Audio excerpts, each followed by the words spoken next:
بسم الله الرحمن الرحیم. اقیم الصلاح. صدق اللہ العظیم. آج میں آپ کو ایک خاص نفل کے بارے میں ایک طریقہ بتاؤں گا اس کے ادا کرنے کا. اکثر مسلمان حضرات پوچھتے ہیں اس کے بارے میں، اور یہ لوگ خصوصاً رمضان کے موقع پر اکثر لوگ یہ ادا کرتے ہیں، خصوصاً آخری عشرے میں، اور خصوصاً معتکفین حضرات یہ ادا کرتے ہیں. اس کا نام ہے صلاۃ و تسبیح. یہ 4 رکعت نوافل ہوتے ہیں. یہ اس کی جو حدیث ہے فضائل اعمال کی ایک باب ہے، فضائل رمضان، اس میں بہت بڑی حدیث ہے. حضرت محمد صلی اللہ علیہ وسلم نے اپنے چچا حضرت عباس رضی اللہ عنہ کو اس کا طریقہ بتا کر فرمایا تھا کہ تمام صغیر و گناہ اس سے معاف ہو جاتے ہیں. بہت لمبی حدیث آپ وہاں پر دیکھ سکتے ہیں. اس کا طریقہ یہ ہے کہ آپ نے 4 رکعت نفل صلاۃ تسبیح کی نیت کر کے اللہ اکبر کہنا ہے. اور اس میں ایک خاص، پہلے اس میں ایک خاص کلمہ ہوتا ہے، وہ تیسرا کلمہ.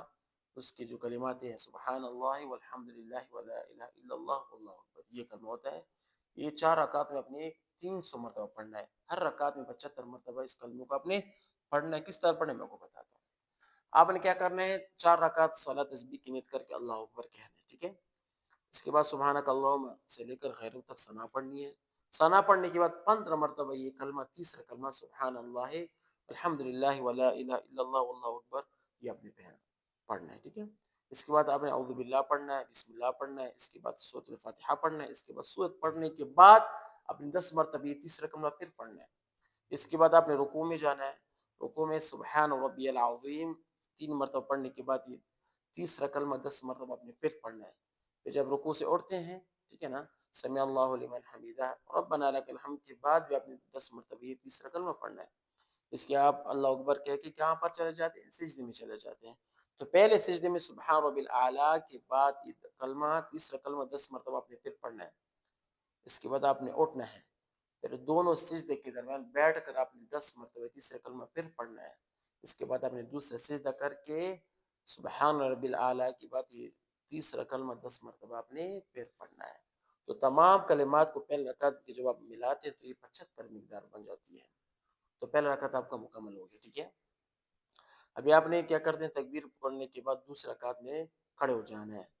تو دوسرا رکعت میں چونکہ سبحان تو ہے ہی نہیں، تو پہلے اپنے ڈائریکٹ کھڑے ہونے کے بعد ڈائریکٹ تیسرا کلمہ 15 مرتبہ پڑھ کر اس کے بعد سورۃ فاتحہ پھر سورت، اس کے بعد پھر وہی طریقے پر کیا کہا، رکعت میں پہلے طریقے کے مطابق اپنے 75 مرتبہ یہ 16 تسبیح پڑھنی ہے.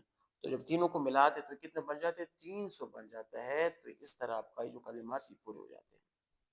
سمجھ آئے گی. اب اس کے مثال کے پڑھنے کے 2 طریقے آتے ہیں، لیکن یہی آسان طریقہ ہے، صحیح ہے. اس کے بعد اگر فرض یہ کریں کہ ایک آدمی نے پہلے رکعت میں مثال کے تو 75 مرتبہ نہیں بلکہ 65 مرتبہ پڑھ لیا، ایک سجدے میں سے چلا تسبیح، پھر تیسرا کلمہ رہ گیا، یا 55 مرتبہ پڑھ لیا، تو کیا کرے گا، ابھی تو حساب پورا نہیں ہوتا. تو دوسری رکعت میں آپ نے کیا کرنا کہ مثال کے پہلے رکعت میں اس نے 55 مرتبہ پڑھے، تو دوسری رکعت میں آپ نے کس طرح پڑھنا ہے، 95 مرتبہ پڑھنا ہے. اگر پہلے رکعت میں اسے مثال کے 65 مرتبہ پڑھے تو دوسری رکعت میں 85 مرتبہ پڑھ کر ان کلمات کو آپ نے پورا کرنا ہے، ٹھیک ہے نا.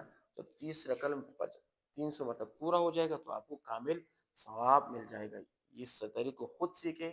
اس کو سمجھ نہیں آتے تو کمنٹ میں آپ مجھے بتا سکتے ہیں، ٹھیک ہے نا. خود بھی سیکھے، لوگوں کو بتائے، اس ویڈیو کو آگے بھی شیئر کرے تاکہ آپ سب کو کیا کرے، پورا مکمل ثواب ملے. وآخر دعوانا الحمدللہ رب العالمین.